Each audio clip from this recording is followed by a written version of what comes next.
Welcome to the Insomnia Project. Sit back, relax, listen, as we're about to have a conversation about the mundane. One thing that we can promise is that our conversation will be less than fascinating so that you can feel free to just drift off. Follow us at Listen and Sleep. I'm your host, Marco Timpano. And I'm your co-host, Nidhi Khanna. And Marco, are we going to have a conversation? I hope we have a conversation. Hello. We've been waiting all season for that. It's true. You just made a purchase. I did. Thank you. I did. It was for a vacuum. Cool. Because my vacuum of 5 years or so conked out on me. Oh. And it was a really oddly difficult purchase. A vacuum? Yeah. How so?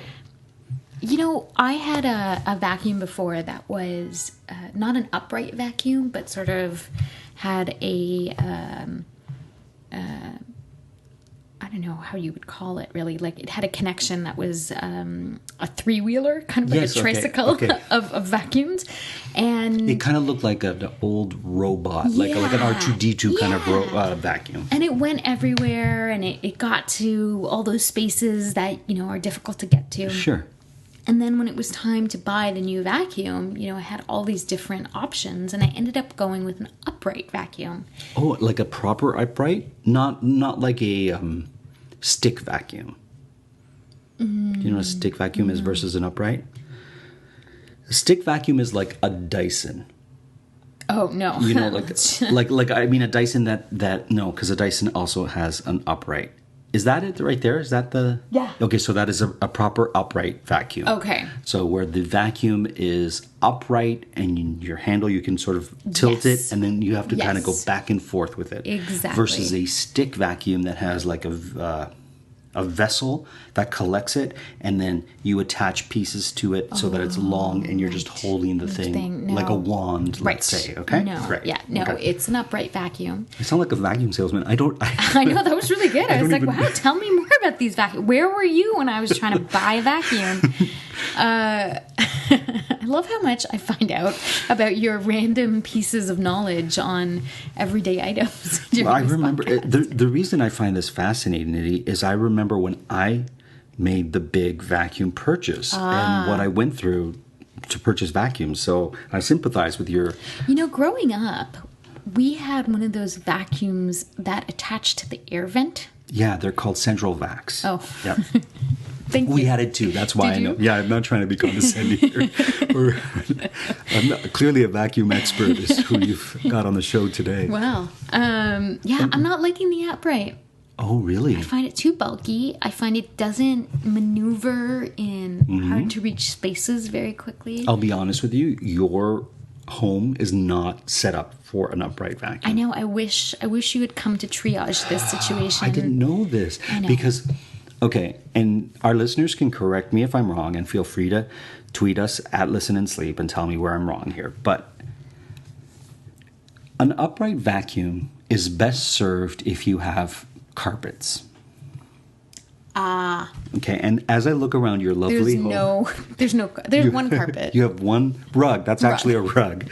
And it's going to be really clean. It's going to be super clean. No, actually, there's two, because my feet are on a... It's true. Okay, so there's two rugs. And I do like the sound that it makes when it's picking up whatever it's picking up. Sure. Because it makes me feel really, like I get really excited. Like all that dirt's gone. Okay, fair. Yeah, there's something really lovely about...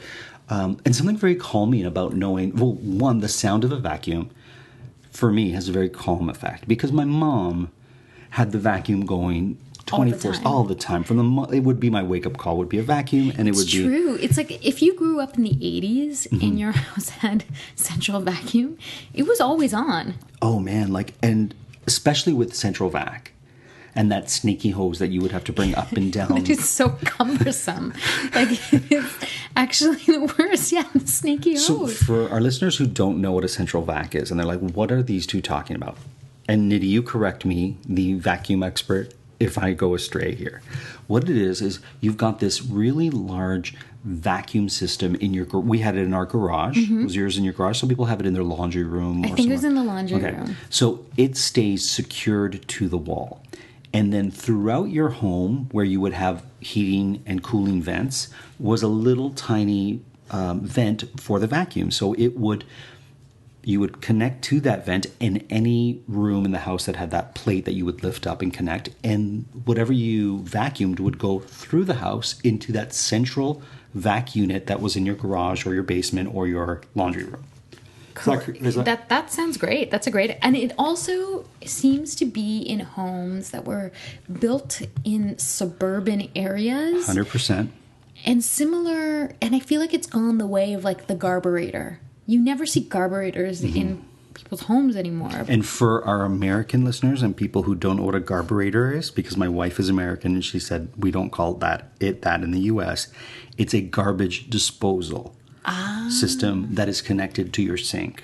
Well then, we're learning a lot. Who are you? I'm the definition king. But the beautiful thing about a central vac is that it had great suction power. Mm-hmm. Now, the three-wheeler or the R2D2 vacuum... Yes, I like that. Let's call it that. I don't know what that one's called. I'm going to call it a three-wheeler. That is always funny because it kind of follows you around and it's always about to topple. And people might know it best if you think of a shop vac. That's kind of in the vein of a shop vac. And it's great for smaller kind of spaces. Mm-hmm. I have a shop vac, by the way. Do you? If you ever need a shop vac. Because if you have a flood or if you have like water, a shop vac can pick that up, whereas a vacuum can't. Wow. So I have a shop vac and I can bring it over in a jiffy. I know who to call if there's a flood here. Not the plumber. Not the plumber. The thing you have to be careful about with a shop vac. So a shop vac is the vacuum that's used by professionals like mechanics or people who are industrial dirt or stuff that you have to pick up with a vacuum, or what one might have in their shop, whether it be a saw. Yeah, saw, shop, or I don't know. Anyways, it's called a shop vac. I can't define it. Your narrative is breaking down very quickly here. Sorry, Nidhi. It picks up that kind of stuff. You've got to be careful, though, if you pick up fine particles like cement that hasn't been like grit or cement, because it'll wreck the vacuum. You need a special filter on that shop vac, and I found that out the hard way. Oh, no. Plaster and stuff that's very, very fine. What do you think about these vacuums that are like the round robotic ones where you just turn it on and it does, and it sort of goes around mysteriously vacuuming the for you? Roomba type vacuum. Yeah. Those robotic, and they're kind of neat because my sister has one and my mom has one. Okay. But once again, they're not suited for every home. So, for example, you have a little bit of a lip there. Mm-hmm. Well, if that little disc type vacuum flipped off that lip, it wouldn't come back, right? It would kind of be like a bug that's on its side. Well, even if it just hops over, it's going to stay in that area. It can't climb back up. I see. Once again, it serves a purpose for the place that it's in. And what's lovely about that type of vacuum is that when you're at home at night, in bed, it can do the work. Because it takes quite a bit of time to do your home. Right. Now, funny story. Okay. I was looking at a Facebook post where someone had a puppy, right? And so, puppies have accidents. Yeah.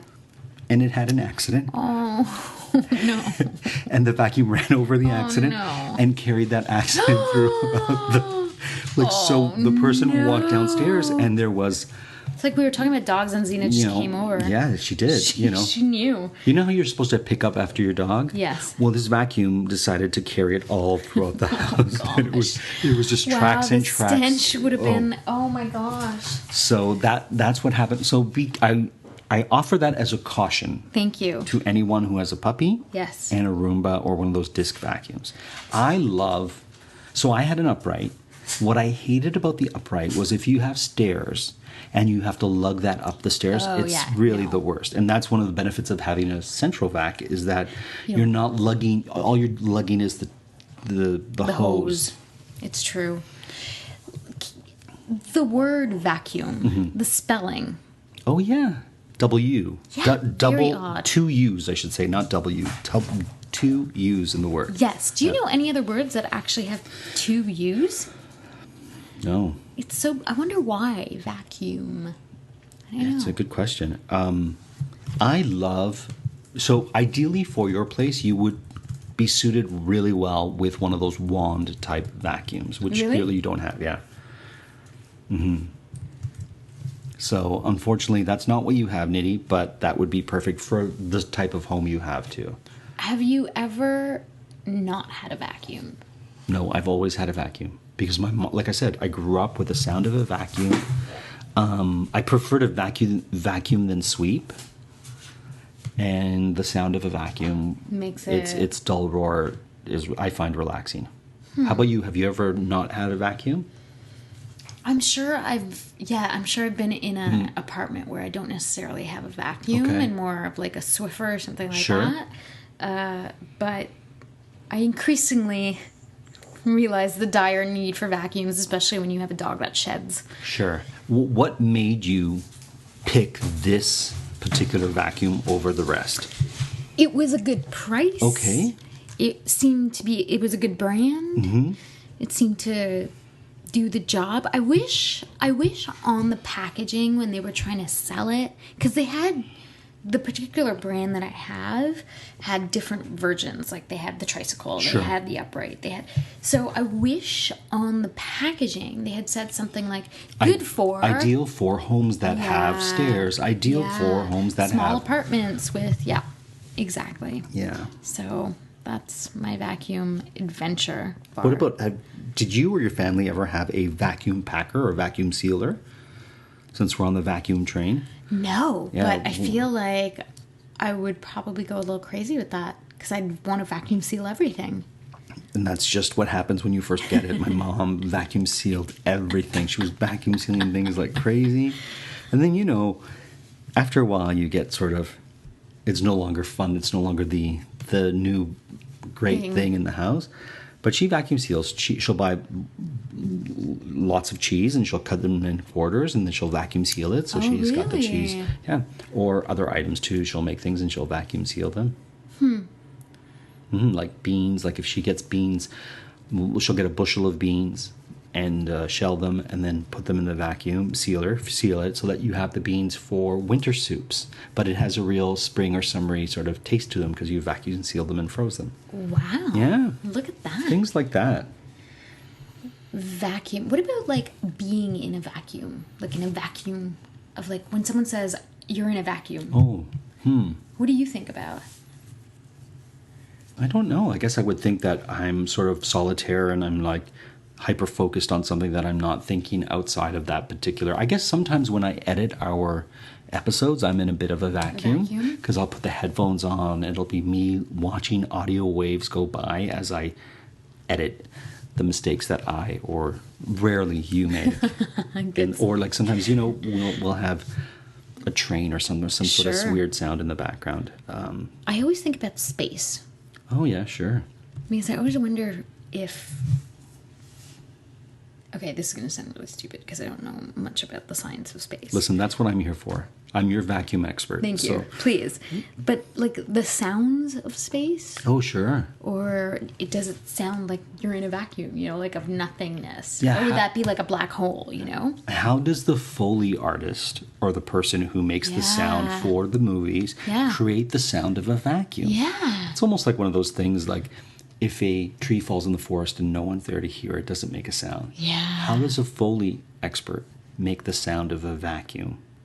A space or a vacuum of space or a vacuum of... Or a vacuum. that might be a little bit easier. But yeah, that's a great... If you're a Foley artist or know some Foley artists, please have them contact us. Yeah, I'd like to know the process on this in much detail. Mm-hmm. The other neat thing about vacuum is you mentioned the two U's that are in the word, but even just the VAC, two U's, M, like it's an odd combination of sounds for the sort of English language. Yeah.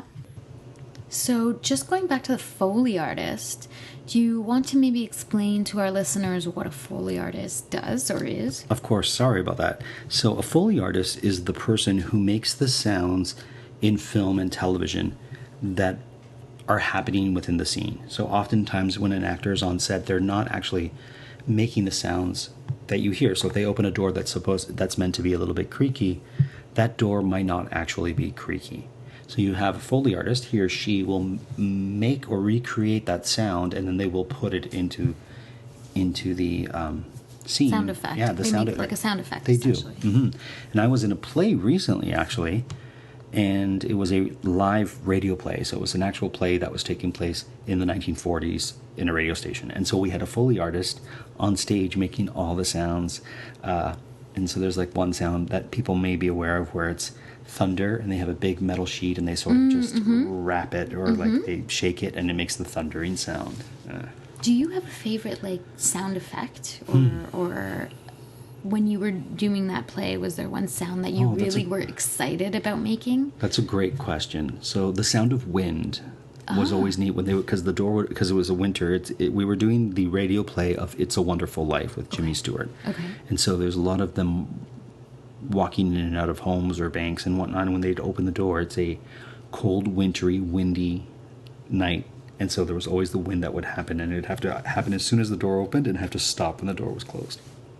So there was someone opening a little door on stage, and there was someone with a little piece of a flute, and they'd cover the bottom of it, so it was just the reed kind of thing, and they would have that in their mouth, and they'd be close to a microphone, and they'd just make the sound as another person's opening the door, and they'd have to cut it as soon as the person closed the door. Oh, cool. Yeah. Did you have to make any sounds? I ran up and down stairs, and then I had to, so they had a little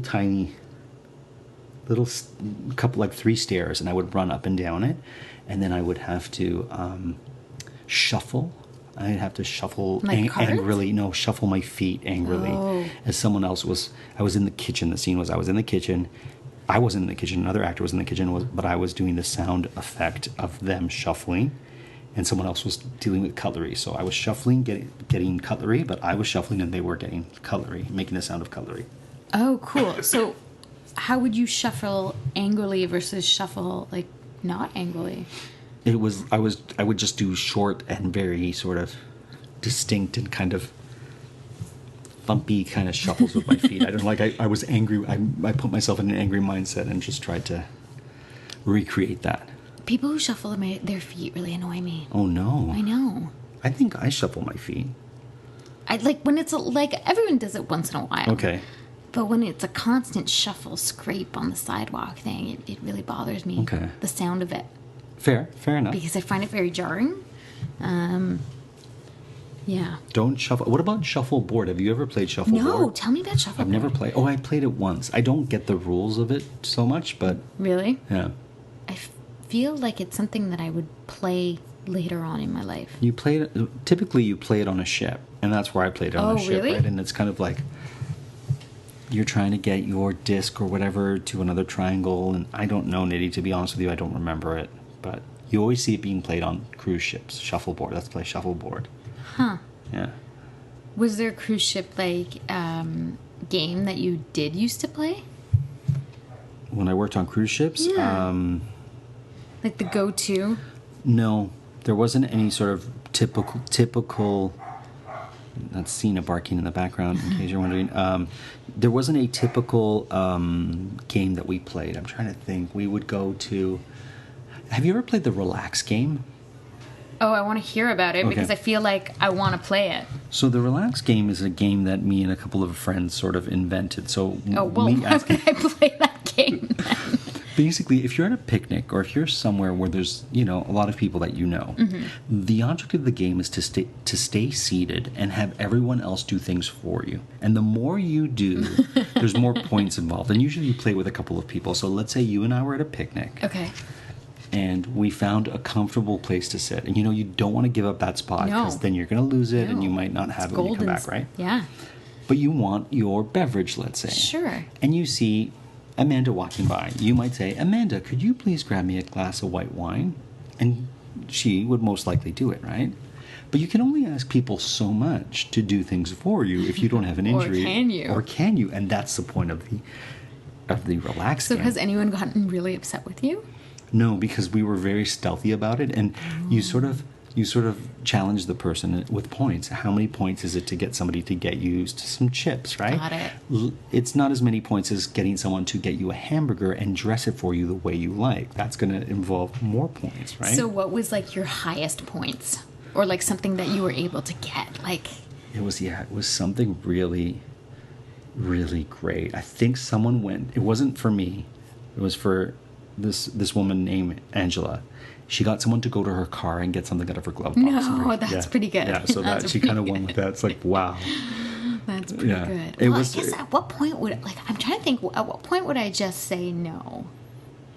At a party or a But you're asking many different people. You're not always asking the same person, so they don't necessarily know. So me and you are sitting back, as comfortable as can be. This is a really great game. Yeah, and you're just relaxing. The whole thing is the less amount of work you have to do, the more relaxed you are. So it's called the relax game, and you're just playing it with someone else, and you're like, you're not going to give up your spot. Getting someone to massage your feet or your neck would be a lot of points, right? Because it's like whatever you can do to make yourself more relaxed is going to earn you more points. That's the relax game. Wow, that's a great game. And you can play it at picnics, on the beach, anywhere there's many people to do your work for you. So I guess that would probably be one of the things that I did well in the ship. That's a good game. That's a good game. How to get other people to do things you don't want to do. What about you? What summer games do you like to play? That's a good question. Like, have you ever played darts or horseshoes? No, I'm horrible at anything that needs to be thrown. Really? Mm-hmm. What about baseball? Oh, Marco, on the level of sports that... Because I would think you would be a great baseball player. I'm really bad at baseball. I'm really good at, like, soccer or stuff like that, but not baseball, I think, is... And golf. Golf, I am one of those people who will take that, like... club and actually club it because I don't have like good coordination. I always miss the mark. But you're a good runner.